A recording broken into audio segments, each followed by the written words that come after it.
Welcome to Penrose Learning, where we make understanding easy.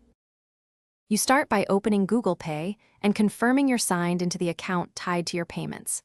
Once the app opens, tap the circular profile icon in the top right. This reveals account settings and visible identity. Make sure the account shown matches the name and photo you want to change, because changes apply to that Google account. If you manage multiple accounts, switch now before proceeding so you don't update the wrong profile. Once in your Google account settings, go to Personal Info and tap Name to edit it. Change the first and last name fields, then save. After that, tap the profile photo area to upload a new image. Choose Take Photo for a live shot or select from gallery. Make sure the photo meets Google's guidelines: clear face, good lighting, and appropriate content. Changes usually update across Google services. Wait a few minutes if not immediate. Save your edits and exit back to Google Pay. The app will sync the new name and photo across services.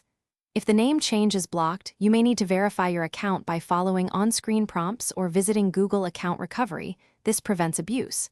If the photo didn't update in Google Pay, force close the app, clear app cache, or sign out and back in. If issues persist, confirm the change appears at My Account. Google. Calm before trying again. Thanks for watching. If this was helpful, leave a like and consider subscribing. See you next time.